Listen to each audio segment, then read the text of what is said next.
Malleshwara police ಠಾಣಾ ಅಪರಾಧ ಕ್ರಮಾಂಕ 29/26 under section 316 class 2454 BNS 2023 ಇದು ಫೆಬ್ರವರಿ 12ನೇ ತಾರೀಕು 2026ರಂದು ಕಂಪ್ಲೇಂಟ್ ರಿಜಿಸ್ಟರ್ ಆಗಿತ್ತು. ಅಶೋಕ್ ತಿಪ್ಪರೆಡ್ಡಿ ಅನ್ನುವಂಥವರು ಪ್ರಧಾನ ವ್ಯವಸ್ಥಾಪಕರು, ನಂದಿ ಸಹಕಾರಿ ಸಕ್ಕರೆ ಕಾರ್ಖಾನೆ ಅವರಿಂದ ಇದನ್ನು ಕಂಪ್ಲೇಂಟನ್ನು ಕೊಡ್ತಾರೆ. ಏನಂತಂದರೆ, ಈ ಸಕ್ಕರೆ ಕಾರ್ಖಾನೆಯಲ್ಲಿ ಕಾರ್ಖಾನೆಯ ಕಬ್ಬು ತೂಕ ವಿಭಾಗದಲ್ಲಿ ಕೆಲಸ ಮಾಡುವಂತಹ ವೇಬ್ರಿಡ್ಜ್ ಆಪರೇಟರ್ ಆದಂತಹ ದರಪ್ಪ ನಾವಿ ಮತ್ತು ಇನ್ನಿತರರು ಸೇರಿಕೊಂಡು ನಂದಿ ಶುಗರ್ ಕಾರ್ಖಾನೆಯ 2025 ಮತ್ತು 26ನೇ ಹಂಗಾಮಿನಲ್ಲಿ, ಕಬ್ಬು ನಿಲ್ಲಿಸುವ ಹಂಗಾಮಿನಲ್ಲಿ ತಮಗೆ ಬೇಕಾದ ರೈತರ ಹೆಸರಿನಲ್ಲಿ ಸುಮಾರು 17,981 ಮೆಟ್ರಿಕ್ ಟನ್ ಕಬ್ಬನ್ನು ಮೋಸದಿಂದ ತೂಕ ಮಾಡಿ ಬೋಗಸ್ ಬಿಲ್ಲು ರಸೀದಿಗಳನ್ನು ಮಾಡಿ ಒಟ್ಟು 1,87,18,324 ರೂಪಾಯಿಗಳು ಬೇರೆ ಬೇರೆ ಬ್ಯಾಂಕ್ ಖಾತೆಗಳಿಗೆ ಟ್ರಾನ್ಸ್ಫರ್ ಮಾಡಿ ಫ್ಯಾಕ್ಟ್ರಿಗೆ ನಷ್ಟ ಮಾಡಿರ್ತಾರೆ ಅಂತಂತ ಹೇಳಿ ಕೇಸ್ ದಾಖಲಾಗಿರುತ್ತೆ. ಸೊ ಮೇಲ್ನೋಟಕ್ಕೆ ಇದು ಕೇವಲ 25-26ನೇ ಸಾಲಿನಲ್ಲಿ ಒಟ್ಟು 17,000 ಮೆಟ್ರಿಕ್ ಟನ್ ಕಬ್ಬಿಗೆ ಸಂಬಂಧಪಟ್ಟಂತೆ 1,87,00,000 ಫ್ಯಾಕ್ಟ್ರಿಗೆ ನಷ್ಟ ಆಗಿದೆ ಅಂತ ಕಂಡು ಬಂದ್ರೂ ಕೂಡ ಈ ಹಿನ್ನೆಲೆಯನ್ನು ಇನ್ ಡೆಪ್ತಾಗಿ ನಾವು ಪರಿಶೀಲನೆ ಮಾಡಿದಾಗ DSP ರೂರಲ್ಲು ಮತ್ತು CPI ವಿಜಯಪುರ ರೂರಲ್ಲು ಮತ್ತು PSI ಬಬಲೇಶ್ವರು ಮತ್ತು ಇಲ್ಲೆಲ್ಲ ಇರುವಂಥ ಸಿಬ್ಬಂದಿಗಳ ಒಂದು ತನಿಖಾ ತಂಡವನ್ನು ನೇಮಕ ಮಾಡಿಕೊಂಡು ಇದನ್ನು ಇನ್ ಡೆಪ್ತ್ ಇನ್ವೆಸ್ಟಿಗೇಷನ್ಗೆ ಹೇಳಿದ್ದಾರೆ. ಇದರಲ್ಲಿ ಇವನ ಜೊತೆಗೆ ಇನ್ನೂ ಒಂದು 7 ಜನ ಆರೋಪಿತರನ್ನು ಕೂಡ ಇದರಲ್ಲಿ ಕಂಡುಬರುತ್ತೆ. ಇದು ಕೇವಲ 2025 ಮತ್ತು 26ನೇ ಸಾಲಿನಲ್ಲಿ ಅಷ್ಟೇ ಅಲ್ಲ, ಇದು 2020ರಿಂದ 26ರವರೆಗೂ ಸುಮಾರು 5-6 ವರ್ಷಗಳ ಕಾಲ ನಿರಂತರವಾಗಿ ಈ ರೀತಿ ಇವರು ಫ್ರಾಡ್ ಮಾಡಿದ್ದಾರೆ ಅನ್ನೋದು ಕೂಡ ಕಂಡುಬರುತ್ತೆ. ಆ ಹಿನ್ನೆಲೆಯಲ್ಲಿ ಉಳಿದಂಥ ಆರೋಪಿತರಾದಂತಹ ಬೀರಪ್ಪ ಗಾಡ್ದಾರ್ ಆಗಿರ್ಬೋದು, ಈತ ರಬಕವಿ ತಾಲೂಕು, ಯಲ್ಲಪ್ಪ ಗಾಡ್ದಾರ್ ಆಗಿರ್ಬೋದು, ಇವನು ಕೂಡ ರಬಕವಿ ತಾಲೂಕು ಯರಗಟ್ಟಿ ಊರು, ಪ್ರಕಾಶ್ ಸಿದ್ಲಿಂಗ್ ಗಡ್ಡಿ, ಈತ Alaknur taluk Raybag, is one of the main accused.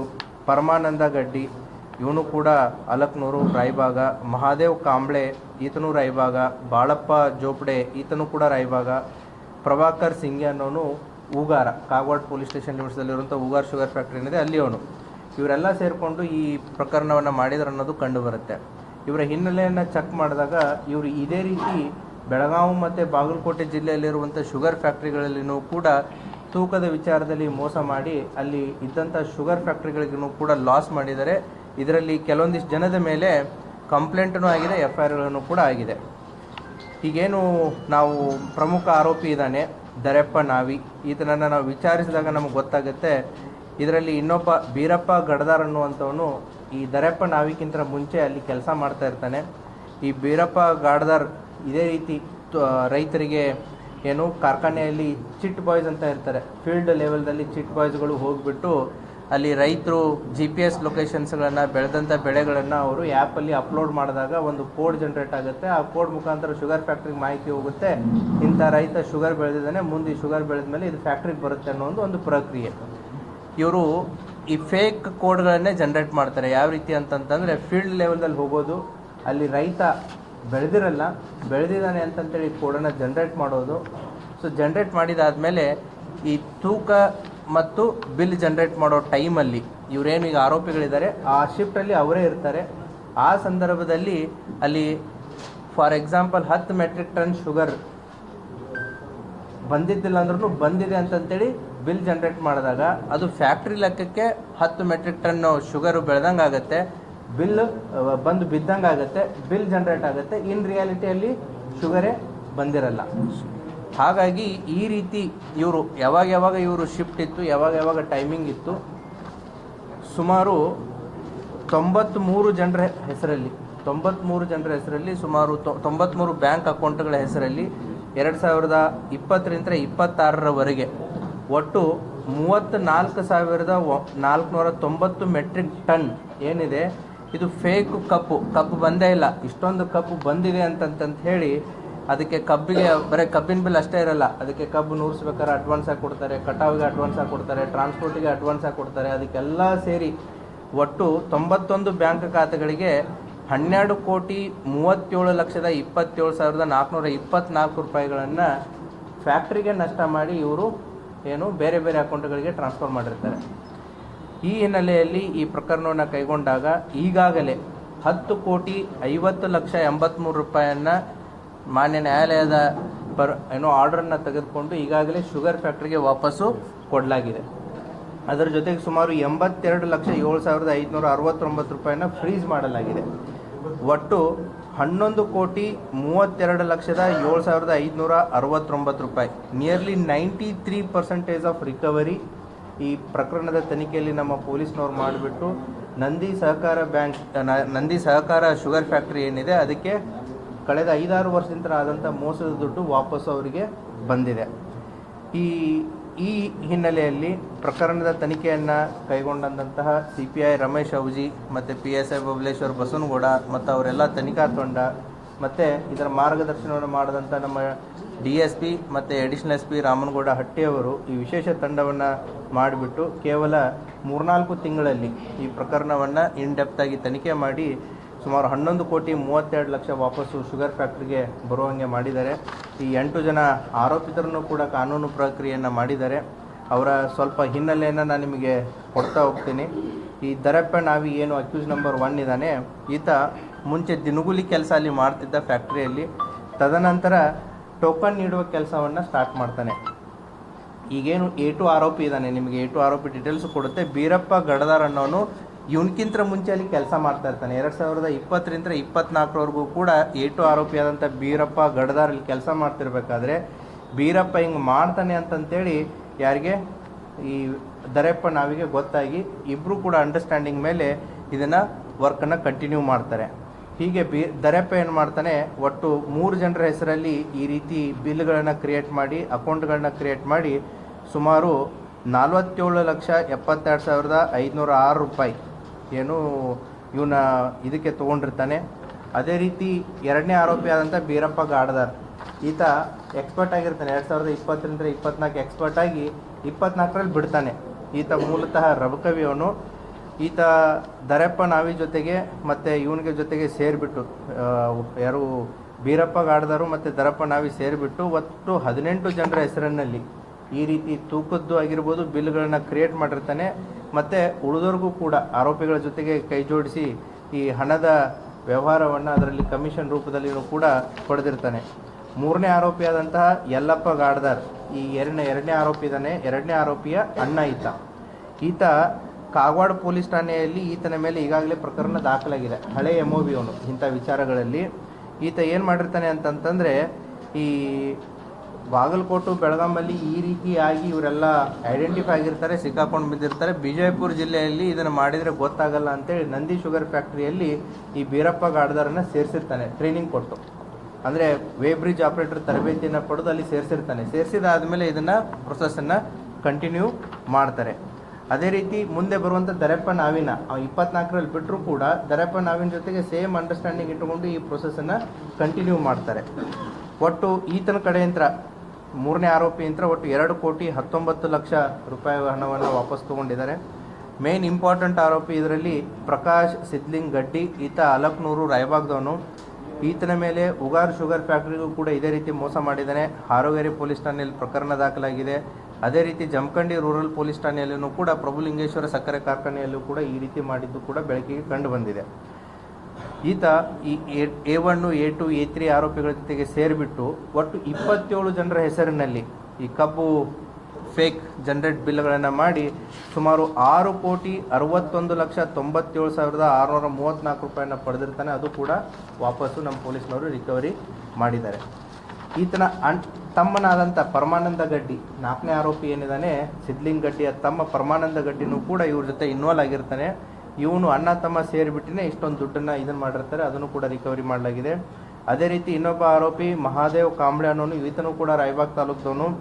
ಈತ ಒಟ್ಟು 9 ಜನರ ಹೆಸರಲ್ಲಿ ಈ ರೀತಿ ಬಿಲ್ಗಳನ್ನು ಕ್ರಿಯೇಟ್ ಮಾಡಿಬಿಟ್ಟು ಅಂದರೆ ದುಡ್ಡುಗಳನ್ನು ಹಾಕ್ಸ್ಕೊಂಡಿರ್ತಾನೆ. ಈತನಿಂದ ಒಟ್ಟು 1,36,88,000 ಕೂಡ ರಿಕವರಿ ಮಾಡಲಾಗಿದೆ.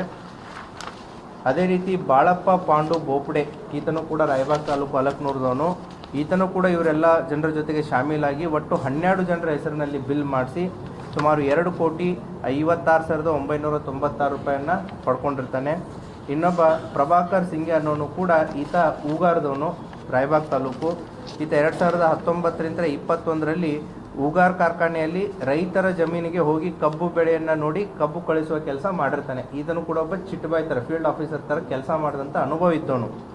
ಈತನು ಕೂಡ ಏನು ನಂದಿ ಶುಗರ್ ಫ್ಯಾಕ್ಟ್ರಿಯಲ್ಲಿ ತಮಗೆ ಬೇಕಾಗಿರುವಂಥ ಒಂದು 6 ಜನರ ಹೆಸರಲ್ಲಿ ಈ ರೀತಿಯಾದಂತಹ ಕಮಿಷನ್ ನೆಪದಲ್ಲಿ ಬಿಲ್ಗಳನ್ನು ಕ್ರಿಯೇಟ್ ಮಾಡಿ ಸುಮಾರು 63,61,539 ರೂಪಾಯಿಯನ್ನು ಪಡ್ಕೊಂಡಿರ್ತಾನೆ.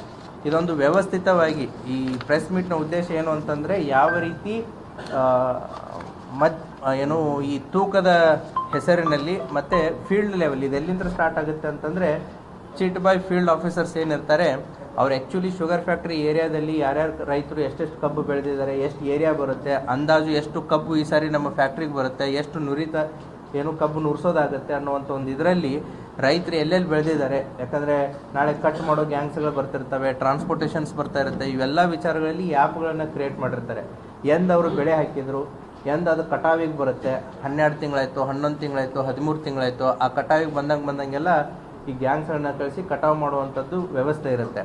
ಅಲ್ಲಿ ಬೆಳೆದೇ ಇರುವಂತಹ ರೈತರ ಹೆಸರಲ್ಲಿ ಕಬ್ಬು ಬೆಳೆದಿದ್ದಾರೆ ಅಂತಂತೇಳಿ ಫೇಕ್ ಐಡಿಗಳನ್ನು ಅಂದರೆ ಕೋಡನ್ನು ಕ್ರಿಯೇಟ್ ಮಾಡಿಬಿಟ್ಟು ನಾಳೆ ಇವರು ವರ್ಕಿಂಗ್ ಶಿಫ್ಟಲ್ಲಿ ಆ ರೈತ ಬಂದು ಕಬ್ಬನ್ನು ಹಾಕದ ಅಂತಂತ ಹೇಳಿ ಟ್ರ್ಯಾಕ್ಟ್ರು ಬಂದಿರಲ್ಲ, ರೈತ ಬಂದಿರಲ್ಲ, ಕಬ್ಬೂ ಬಂದಿರಲ್ಲ, ಸೊ ಬಂದು ಫ್ಯಾಕ್ಟ್ರಿಗೆ ಬಿದ್ದಿದೆ ಅಂತಂತ ಹೇಳಿ ತೋರಿಸ್ತಾರೆ. ಈ ರೀತಿ ಫೇಕ್ ಬಿಲ್ಗಳನ್ನ ಜನ್ರೇಟ್ ಮಾಡ್ತಾರೆ. ಕಬ್ಬು ಬಂದು ಬೀಳದೇ ಇದ್ರೂ ಕೂಡ ಕಬ್ಬು ಬಂದಿದೆ ಅಂತಂತೇಳಿ ಶುಗರ್ ಫ್ಯಾಕ್ಟ್ರಿಗೆ ಹೇಳಿದಾಗ ಅವ್ರದ್ದು ಇಳುವರಿನೂ ಕೂಡ ವಾರ್ಷಿಕ ಇಳುವರಿ ಕೃಷ್ಣಾ ಬೆಲ್ಟಲ್ಲಿ ಸುಮಾರು ಇಳುವರಿ 11ರಿಂದ 13ವರೆಗೂ ಇದೆ. ನಾವು ನಿಪ್ಪಾಣಿ ಅಂತ ಇಲ್ಲಿ ಏನೋ ಬಿಜಾಪುರವರೆಗೂ ಕೂಡ ಚೆಕ್ ಮಾಡಿದಾಗ ವೇರಿಯೇಷನ್ ಇರುತ್ತೆ. ಐ ಥಿಂಕ್ ಇತ್ತೀಚೆಗೆ ಅದು ನಂದಿ ಶುಗರ್ ಫ್ಯಾಕ್ಟ್ರಿಯಲ್ಲಿ ಯಾಕೆ ಇಳುವರಿ ಕಡಿಮೆ ಆಗಿದೆ, ಯಾಕೆ ಇದು ಪರ್ಸೆಂಟೇಜ್ ಕಡಿಮೆ ಆಗ್ತಾ ಇದೆ ಅಂತ ಅವರು ರೀವಿಸಿಟ್ 2025-26ರಲ್ಲಿ ಅವರು ಆಂತರಿಕವಾಗಿ ಇದನ್ನು ಚೆಕ್ ಮಾಡಿದಾಗ ಸುಮಾರು 17,000 ಮೆಟ್ರಿಕ್ ಟನ್ನದ ಫೇಕ್ ಬಿಲ್ ಕ್ರಿಯೇಟ್ ಆಗಿದೆ. ಯಾಕಂತಂದರೆ ನಿಮಗದು ಇಲ್ಲದೇ ಆ್ಯಡಪ್ ಆಗಿರುತ್ತೆ, ಇಳುವರಿ ಆಟೋಮೆಟಿಕ್ಲಿ ಕಡಿಮೆ ಆಗುತ್ತೆ. ಹಾಗಾಗಿ ಅವ್ರು ಇಂಟರ್ನಲ್ಲಿ ಇದನ್ನು ಆಡಿಟ್ ಮಾಡಿದಾಗ ಇದು ಬೆಳಕಿಗೆ ಬರುತ್ತೆ. ಪೊಲೀಸ್ ಇಲಾಖೆ ಈ ಪ್ರಕರಣವನ್ನು ವಿಶೇಷವಾಗಿ ತೆಗೆದುಕೊಂಡು ನೋಡಿದಾಗ ಇದು ಒಂದೇ ವರ್ಷ ಅಲ್ಲ, ಕಳೆದ 5-6 ವರ್ಷದಲ್ಲಿ ಈ ರೀತಿ ತೂಕದಲ್ಲಿ ಏನು ಈ ವ್ಯಕ್ತಿಗಳು ಮೋಸ ಮಾಡಿ ಫ್ಯಾಕ್ಟ್ರಿಗೆ ಮೋಸ ಮಾಡಿದ್ರು ಅನ್ನೋದು ಕೂಡ ಗೊತ್ತಾಗುತ್ತೆ. ಸೊ ಹಾಗಾಗಿ ಈ ಕೆಲಸವನ್ನು ಮಾಡಿದಂಥ ಎಲ್ಲ ಪೊಲೀಸ್ ತಂಡ, ನಮ್ಮ additional SP, DSP, CPI, PSI ಮತ್ತು ಎಲ್ಲ ಸಿಬ್ಬಂದಿ ವರ್ಗದವ್ರಿಗೂ ಕೂಡ ನಾನು ವೈಯಕ್ತಿಕವಾಗಿ ಮತ್ತು ಪೊಲೀಸ್ ಇಲಾಖೆಯ ಪರವಾಗಿ ಅವರಿಗೆ ಅಭಿನಂದನೆಗಳನ್ನು ಸಲ್ಲಿಸ್ತೇನೆ. ಸೊ ಇದು ಕೋಆಪರೇಟಿವ್ ಸೊಸೈಟಿ ಅಂತಂತಂದರೆ ಇದು ರೈತರದ ಶುಗರ್ ಫ್ಯಾಕ್ಟ್ರಿ. ಹಾಗಾಗಿ ಇದು ರೈತರಿಗೆ ಇನ್ ಜನರಲ್ ಸಾರ್ವಜನಿಕರಿಗೆ ರೈತರಿಗೇ ಲಾಸ್ ಆದಂಗೆ ಆಗಿರುತ್ತೆ. ಆ ಹಿನ್ನೆಲೆಯಲ್ಲಿ ಇವತ್ತು ಇಷ್ಟೊಂದು ಪ್ರಮಾಣದಲ್ಲಿ ದುಡ್ಡನ್ನು ಮರಳಿಸುವಲ್ಲಿ ನಮ್ಮ ತನಿಖಾ ತಂಡ ಸಫಲವಾಗಿದೆ. So I heartily congratulate them on behalf of my department. Thank you. 25-26ರಲ್ಲಿ ಅವರು ಇಂಟರ್ನಲ್ಲಿ ಇದನ್ನು ಚೆಕ್ ಮಾಡಿದಾಗ ಇವರು ಇದು ನಡ್ಕೊಂಡು ಬಂದುಬಿಟ್ಟಿದೆ, ಅದು ಗೊತ್ತಾಗಿಲ್ಲ, ಯಾರಿಗೂ ಗೊತ್ತಾಗಿಲ್ಲ. ಈ ದರೆಪ್ಪ ಅಂತ ಈಗ ಏನು ಅಕ್ಯೂಸ್ಡ್ ಇದ್ದಾನೆ ಇವನಿಗೆ ಗೊತ್ತಾದಾಗ ಹಳೆ ಆರೋಪಿ ಆದಂಥ ಏಟು ಆರೋಪಿ ಇದ್ದಾನೆ ಅವನ ಜೊತೆಗೇ ಶಾಮೀಲ್ ಆಗ್ತಾನೆ, ನಿನಗೂ ಕೂಡ ಕೊಡ್ತೀವಿ ಅಂತ ಯಾರಿಗೆ ಗೊತ್ತಾಗುತ್ತೆ ಅವನ್ನೇ ಪಾರ್ಟ್ನರ್ ಮಾಡ್ಕೊಂಡ್ಬಿಡ್ತಾರೆ. ಅವಾಗ ಅವನು ಕೂಡ ಅದನ್ನೇ ಮಾಡ್ತಾನೆ. ಸೊ ಆ ಟೈಮಲ್ಲಿ ಆ ಶಿಫ್ಟಲ್ಲಿ ಇವರೇ ಇರ್ತಾರೆ, ಆ ಡೌಟು ಫ್ಯಾಕ್ಟ್ರಿಗೆ ಬಂದಿಲ್ಲ ಮುಂಚೆ. ಸೊ ಯಾವಾಗ ಇದು 2025-26ರಲ್ಲಿ ಇದು ಗೊತ್ತಾಗುತ್ತೆ, ಇದು ಈ ರೀತಿ ನಮ್ಮದು ಇಳುವರಿ ಯಾಕೆ ಕಡಿಮೆ ಆಗ್ತಾಯಿದೆ, ಎಲ್ಲಿ ಏನಾಗ್ತಾ ಇದೆ ಅಂತ ಚೆಕ್ ಮಾಡಿದಾಗ ಇವರು ಈ ರೀತಿ ಶುಗರ್ ಫ್ಯಾಕ್ಟ್ರಿಗೆ ಬರದೇ ಇರುವಂಥ ಕಬ್ಬು ಬಂದಿದೆ ಅಂತಂತ ಹೇಳಿ ಏನು ಬಿಲ್ ಜನ್ರೇಟ್ ಮಾಡಿ ದುಡ್ಡನ್ನು ಟ್ರಾನ್ಸ್ಫರ್ ಮಾಡಿದ್ದು ಗೊತ್ತಾಗುತ್ತೆ. ಅವ್ರಿಗೆ 25-26 ಗೊತ್ತಾಗುತ್ತೆ. ಪೊಲೀಸ್ ಇಲಾಖೆ ತನಿಖೆಗೆ ಇಳಿದಾದ್ಮೇಲೆ ಅದು ಒಂದೇ ವರ್ಷ ಅಲ್ಲ, ಹಳೆಯದನ್ನೆಲ್ಲ ಅಕೌಂಟ್ಸ್ಗಳನ್ನ ಚೆಕ್ ಮಾಡ್ತಾರೆ, ಎಷ್ಟು ಬಂದಿದೆ, ಎಷ್ಟು ಹೋಗಿದೆ, ಏನು ಹೋಗಿದೆ, ಈ ಆರೋಪಿಗಳನ್ನ ಹಿಡಿದು ಅವರು ಬ್ಯಾಂಕ್ ಟ್ರಾನ್ಸಾಕ್ಷನ್ಸ್ಗಳು ಏನಾಗಿದೆ ಏನಿಲ್ಲ ಅಂತ ಪತ್ತೆ ಮಾಡಿದಾಗ over a period of 6 years 93 bank ಅಕೌಂಟ್ಸ್ಗಳಿಗೆ ಈ ಪ್ರಮುಖ 8 ಜನ ಆರೋಪಿತರು ಇವ್ರು ತೆಳಗಡೆ ಕೊಟ್ಟಿರ್ತಾರೆ ಇವನ್ನೆಲ್ಲ ಅಕೌಂಟ್ಗಳನ್ನು. ಇವರು 26 ಜನ, 8 ಜನ, 12 ಜನ ಅವ್ರವ್ರದ್ದೇ ಆದಂಥ ಒಂದು ಇದನ್ನು ಮಾಡಿಕೊಂಡು ಈ ಅಕೌಂಟ್ಸ್ಗಳನ್ನ ಕೊಟ್ಟು ಇವ್ರು ರೈತರು ಅಂತಂತೇಳಿ ಇವ್ರು ಶುಗರನ್ನ ಬೆಳೆದಿದ್ದಾರೆ ಅಂತಂತೇಳಿ ಇವ್ರ ಹೆಸರಲ್ಲಿ ID ಕ್ರಿಯೇಟ್ ಆಗಿರುತ್ತೆ. ಸೊ ID ಕ್ರಿಯೇಟ್ ಆದಮೇಲೆ ಶುಗರ್ ಫ್ಯಾಕ್ಟ್ರಿ ಅನಿಸುತ್ತೆ ರೈತ ID ಬೆಳೆದಿದ್ದಾನೆ, ಸೊ ಅದು ಏನು ಫ್ಯಾಕ್ಟ್ರಿಗೆ ಬಂದಿದೆ, ಆಟೋಮೆಟಿಕ್ಲಿ ಅಲ್ಲಿ ಆ ಕೋಡ್ ಮೆಟ್ಟು ಆಯಿತು ಇವು ನಮ್ಮ ಫ್ಯಾಕ್ಟ್ರಿಗೆ ಇವ್ನು ಕಬ್ಬು ಕೊಡ್ತಾನೆ ಅನ್ನೋದು ಗೊತ್ತಾಗ್ಬಿಟ್ಟು ಅವರು ಎಕ್ಸೆಪ್ಟು ಆಗಿರುತ್ತೆ. ಸೊ ಯಾವಾಗ ಗೊತ್ತಾಗಿರುತ್ತೆ, ಅವನು ಆಲ್ರೆಡಿ ಒಂದು ID ಜನ್ರೇಟ್ ಆಗಿಲ್ಲ, ಫೀಲ್ಡಲ್ಲಿ ಒಂದು ಹೊಲ ಇದ್ದು ಏನು ಅಲ್ಲಿ ಕಬ್ಬು ಬೆಳೆದಿಲ್ಲ, ಅಥವಾ ಅನ್ಎಕ್ಸ್ಪೆಕ್ಟೆಡ್ ಯಾರೋ ಕಬ್ಬು ಕೊಡಕ್ಕೆ ಬಂದಿದ್ದಾರೆ ಅಂತಂದರೆ ಅದು ಡೌಟ್ಫುಲ್ ಬರುತ್ತೆ. But from the ground level only they have created everything existing ಅನ್ನಂಗೆ. ಹಾಗಾಗಿ ಅದು ಶುಗರ್ ಫ್ಯಾಕ್ಟ್ರಿವರೆಗೂ ಕೂಡ ಆವಾಗ ಗಮನಕ್ಕೆ ಬಂದಿಲ್ಲ. ಯಾವಾಗ ಇಳುವರಿ ಪರ್ಸೆಂಟೇಜ್ ಕಡಿಮೆ ಆಗುತ್ತೆ ಆವಾಗ ಅವರಿಗೆ ಇದು ಗಮನಕ್ಕೆ ಬರುತ್ತೆ. ಈಸಿಯಾಗಿ ಶುಗರ್ ಟ್ರಾನ್ಸ್ಪರೆನ್ಸಿ ಅಂತ 10 ಕೋಟಿವರೆಗೆ ಇವರು ಟ್ರಾನ್ಸಾಕ್ಷನ್ ಮಾಡಕ್ಕೆ 5 ವರ್ಷ ಸುಮ್ಮ ಕೂತ್ರೆ that means they are doing it very irresponsibly. ಜವಾಬ್ದಾರಿತ ಅವರು ಕೆಲಸ ಮಾಡಿದ್ರು. We cannot give them a phone one side complaint ಮಾಡಿದ್ರೆ ಆಗುದಿಲ್ಲ. There has to be some people who are involved in doing it so irresponsibly. ಬೇಜವಾಬ್ದಾರಿ ಕೆಲಸ ಮಾಡ್ತಿರ್ಬೋದಲ್ಲ, 5 ವರ್ಷ ಸಮಯ ಕೊಡ್ತಾರ ಅವರು. ತಮ್ಮ ಆರೋಪಗಳನ್ನು ನಾನು ಎಕ್ಸೆಪ್ಟ್ ಮಾಡ್ತೀನಿ, ಬಟ್ ಅದು ಆರೋಪ ಆಗಿ ಉಳಿಬಾರ್ದು. ಇಲ್ಲಿ ತನಿಖೆಯನ್ನು ಕೈಗೊಂಡಾಗ ಹೌದಾ, ಆರೋಪಿಗಳು ಯಾರಿದ್ದಾರೆ, ಆಪ್ರೇಟರ್ಸ್ ಯಾರಿದ್ದಾರೆ ಹೌದಾ, ಈಗ ನಮಗೆ ಕಂಡು ಬಂದಿರೋದು ಎಷ್ಟು ಮೋಸ ಆಗಿದೆ, ಅದರಲ್ಲಿ ಎಷ್ಟು ರಿಕವರಿ ಆಗಿದೆ ಕಂಡು ಬಂದಿರೋ ಆಧಾರದ ಮೇಲೆ ಹೌದಾ, ಯಾರೂ ಕೂಡ ಇಲ್ಲಿ majority of them are not locals ಹೌದಾ, ಹೊರಗಡೆಯವರೇ ಇದ್ದಾರೆ. ಇದರಲ್ಲಿ ಲೋಕಲ್ಲು ಕೂಡ ಎವನ್ ದಿಸ್ ದರಪ್ಪನಾವಿ ಯಾವ ಪ್ಲೇಸು, ಬಾಗಲಕೋಟು. ಉಳಿದಂಥ 6 ಜನ ಆರೋಪಿತರು ರಾಯಬಾಗ ಮತ್ತು ಕಾಗವಾಡದವರು ಇದ್ದಾರೆ ಹೌದಾ. ಇವರೆಲ್ಲ ಅದರಲ್ಲಿ ಒಬ್ಬನು ಇವ್ರ ಪರವಾಗಿ ಮೊದಲು ಎಂಟ್ರಿ ಆಗ್ತಾನೆ. ಯಾರು 2ನೇ ಆರೋಪಿ ಬೀರಪ್ಪ ಗಾಡ್ದಾರ್ ಅನ್ನೋನು ರಬಕವಿ ಅಂತ, ಅವನು ರಬಕವಿ ತಾಲೂಕು ಯರಗಟ್ಟಿ ಅಂತ ಎಂಟ್ರ್ ಆಗ್ತಾನೆ. ಈಗ ಯಾರಾದರೂ ಒಳಗಡೆಯವರೇ ಅದನ್ನು ತೊಗೊಂಡಿದ್ರೆ ಮಾಡಿದರೆ ಆ ದುಡ್ಡು ಅವ್ರಿಗೆ ಹೋಗಿರ್ಬೇಕಾಗಿತ್ತಲ್ಲ. ದುಡ್ಡು ಯಾವುದೇ ರೀತಿ ಅಂತ ಅವ್ರಿಗೆ ಹೋಗಿಲ್ಲ. ಸೊ ಅವ್ರಿಗೆ ಹೋಗಿದ್ರೆ ಮಾಡಿದರೆ ಅದು ಬೇರೆ. ಸೊ ಹೋದಂಥ ದುಡ್ಡು ಕಂಪ್ಲೀಟ್ಲಿ ಇವ್ರ ಹತ್ರನೇ ಇದೆ. ದುಡ್ಡು ಇದು ಬಂತಲ್ಲ ಸರ್, ಕಬ್ಬು ಅಂತೂ ಬಂತಲ್ಲ, ಅಕೌಂಟೆಂಟ್ ಏನು ಮಾಡತ್ತೆ ಇಷ್ಟು ದುಡ್ಡು when they showing the account ಇಷ್ಟು ನಮ್ಮಲ್ಲಿ ಬಂದೈತೆ ಅಂದ್ರೆ ಅಷ್ಟು ಅಮೌಂಟ್ ದುಡ್ಡು ಹೋಯ್ತಂದ್ರೆ ದುಡ್ಡು ಎಲ್ಲಿ ಹೋಯ್ತು, ನಾನು why did they keep file for 5 years? ಅಲ್ಲ ಅದು ಅದಕ್ಕೆ ಫ್ಯಾಕ್ಟ್ರಿ ಅವರು ನಿಮ್ಗೆ ಉತ್ತರ ಕೊಡ್ತಾರೆ. ಫ್ಯಾಕ್ಟ್ರಿ ಅವರು ಕೂಡ ಇಲ್ಲಿ ಬಂದಿದ್ದಾರೆ. ಸೊ ಫ್ಯಾಕ್ಟ್ರಿ ಅವರು ಅದಕ್ಕೆ ಉತ್ತರ ಕೊಡ್ತಾರೆ. ನಮ್ಮ ತನಿಖೆಯಲ್ಲಿ ನೀವು ಕೇಳಿರುವಂಥ ಪ್ರಶ್ನೆ ಅಂದರೆ ಆ ಆ್ಯಂಗಲ್ನಲ್ಲಿ ಯಾವುದೇ ರೀತಿಯಾದಂಥ ಒಂದು ತನಿಖಾ ಅಂಶ ಕಂಡು ಬಂದಿಲ್ಲ. ತಾವು ಹೇಳಿರುವಂಥ ಪ್ರಶ್ನೆಗೆ, ತಾವು ಕೇಳೋ ಪ್ರಶ್ನೆಗಳಿಗೆ ಉತ್ತರ ಕೊಡೋದಕ್ಕೆ ಅವರು ಕೂಡ ಶುಗರ್ ಫ್ಯಾಕ್ಟ್ರಿ ಅವರು ಇಲ್ಲಿದ್ದಾರೆ. They will answer you that question. Sir, ಈಗ ಈ 93 ಅಕೌಂಟ್ ಅಷ್ಟು ಅವ್ರದ್ದೇನೋ ಅಥವಾ ಅವ್ರು ಬೇರೆ ಇವರು ಅವ್ರಿಗೆ ಇನ್ನೋಸೆಂಟ್, ಕೆಲವೊಂದಿಷ್ಟು ಜನ ಇನ್ನೋಸೆಂಟ್ ಇದ್ದಾರೆ. ಅದರಲ್ಲಿ 93 ಅಕೌಂಟ್ಸ್ಗಳಲ್ಲಿ ಕೆಲವೊಂದಿಷ್ಟು ಜನ 8 ಜನದ ಅಕೌಂಟ್ ತೊಗೊಂಬರ್ತಾನೆ. ಅದರಲ್ಲಿ ಕೆಲವೊಂದು ಜನ ಆ್ಯಕ್ಚುಲಿ ಶುಗರ್ ಬೆಳೆದವರು ಇದ್ದಾರೆ. ನಂದು 10 ಎಕರೆ ಇರುತ್ತೆ, ನಾನು 20 ಎಕರೆ ಅಂತ ತೋರಿಸ್ಕೊತೀನಿ, ಯಾರಿಗೆ ಗೊತ್ತಾಗುತ್ತೆ. ಸೊ ಹಾಗಾಗಿ ಇದ್ರ ಕೆಳಗಡೆ ಒಟ್ಟು 93 ಅಕೌಂಟ್ಸ್ಗಳಲ್ಲಿ ಯಾರ್ಯಾರು ಎಷ್ಟೆಷ್ಟು ಜನ ತೊಗೊಂಬಂದಿದ್ದಾರೆ ಅನ್ನೋ ಡೀಟೇಲ್ಸು ಇದೆ ನಮ್ಮ ಹತ್ರ. ಅದರಲ್ಲಿ ಕೆಲವೊಂದಿಷ್ಟು ಜನ ಅವರ ಏನೀಗ ಅಕ್ಯೂಸ್ಡ್ ಇದ್ದಾರೆ ಅವ್ರ ಫ್ಯಾಮಿಲಿ ಮೆಂಬರ್ಸ್ ಹೆಸರಲ್ಲೇ ಕ್ರಿಯೇಟ್ ಮಾಡಿದ್ದಾರೆ. So that it is systematic ಆಗಿ ಅವ್ರವ್ರ ಅಕೌಂಟ್ಗಳಿಗೆ ದುಡ್ಡು ಹೋದ್ಮೇಲೆ ಅದನ್ನು ವಾಪಸ್ ಅವರು ತೆಗೆದುಕೊಳ್ಳುವಂಥ ಪ್ರಕ್ರಿಯೆಯನ್ನು ಕೂಡ ಮಾಡಿದ್ದಾರೆ. ಅದರಲ್ಲಿ ತನಿಖೆ ಇನ್ನೂ ಮುಗಿದಿಲ್ಲ. ತನಿಖೆ ಇನ್ನೂ ಆಲ್ಮೋಸ್ಟ್ 90% ಬಂದಿದೆ. ಇನ್ನೂ ಕೂಡ 10% ಇದೆ. ಇದರಲ್ಲಿ ಏನು 93 ಅಕೌಂಟ್ಸ್ಗಳಲ್ಲಿ ಏನಿದ್ದಾವೆ ಅದರಲ್ಲಿ ಇನ್ನೋಸೆಂಟ್ ಯಾರಾಗ್ತಾರೆ, ಅವರು ವಿಟ್ನೆಸ್ಗಳಾಗ್ತಾರೆ. ಯಾರು ಇದರಲ್ಲಿ ವಿಲ್ಫುಲ್ ಇನ್ವಾಲ್ವ್ಮೆಂಟ್ ಇದೆ ದೇ ಬಿಕಮ್ಸ್ ಅಕ್ಯೂಸ್ಡ್.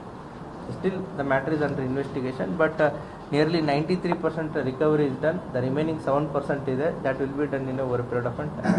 ಸರ್, ಇದನ್ನ ಒಂದು ಎಕ್ಸಾಂಪಲ್ ಆಗಿ ತಗೊಂಡ್ರೆ ನಮ್ಮಲ್ಲಿ ಭೀಮಾಶಂಕರ್ ಶುಗರ್ ಫ್ಯಾಕ್ಟರಿ ಇದೆ, it's also cooperative sugar factory. ಅಂಥವ್ರಿಗೆ ತಾವೇನೋ ಸಲಹೆ ಕೊಡ್ತೀನೋ? ಸಲಹೆ ಅಂತಂದರೆ ಏಕೆ ಅಂತಂದರೆ ನಮ್ಮ ಭೀಮಾ ಬೆಲ್ಟ್ ಆಗಿರ್ಬೋದು, ಕೃಷ್ಣಾ ಬೆಲ್ಟ್ ಆಗಿರ್ಬೋದು, ಸುಮಾರು ಒಂದು ಎಲ್ಲ ನಾರ್ತ್ ಕರ್ನಾಟಕದ ನೀವು ಎರಡೂ ಈ ನದಿ ತೀರಗಳನ್ನ ತೊಗೊಂಡ್ರೆ ಸುಮಾರು 50 ಶುಗರ್ ಫ್ಯಾಕ್ಟ್ರಿ ಆಗ್ಬೋದು ಅನ್ಕೋತೀನಿ ನಾನು. ಯಾವುದು ಬೆಳಗಾವಿ, ಬಾಗಲಕೋಟೆ, ಬಿಜಾಪುರ ಸೇರಿಬಿಟ್ಟು ನನ್ನ ಅಂದಾಜಿನ ಪ್ರಕಾರ.